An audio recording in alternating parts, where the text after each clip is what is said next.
राज्य में मौसुमी आसवा सत्वे सारा राज्य में असह्य गुळगुळी पाग सुखिला रहा सहित वर्षार दर्शन नहीं। केवल मयूरभंज को छाड़देले आ बाकी समस्त जिले में सुखिला पाग। वर्षा बदल में तापमात्रा वृद्धि पाउछि, फल मौसुमी जनित वर्षा एवं आरंभ निराश करछि।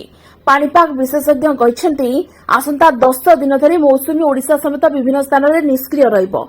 राज्य को पश्चिम पवन बहुथिबारु मौसुमीर एक चादर ओडिशा उपरे घेरी होइछि। आसंता 10 तारिख रु 12 तारिख आड़क बंगोपसागर लघुचाप क्षेत्र सृष्टि हेब। सेतेबेलको प्राय 4 रु 5 दिन जाए वर्षा लगी रहिबो।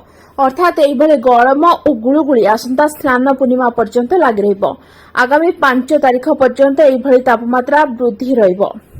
आसंता 7 दिन पई ट्विन सिटी को हीट वेव अलर्ट जारी कराइछि।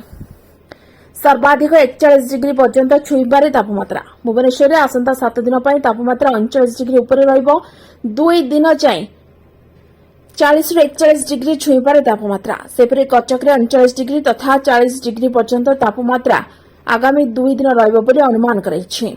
आसंता 3 रु 7 तारिख जाए सबु जिले में पारद उपर मुहारब। 11 जिले में ताती पड़ा नहीं अलर्ट जारी करिछि पाणीपाग विभाग। ए सबु जिलागुड़िक होछि खोर्धा, पुरी, कटक, जगतसिंहपुर, नयागढ़, केन्द्रापड़ा, जाजपुर, भद्रक, बालेश्वर, गंजाम एवं गजपति।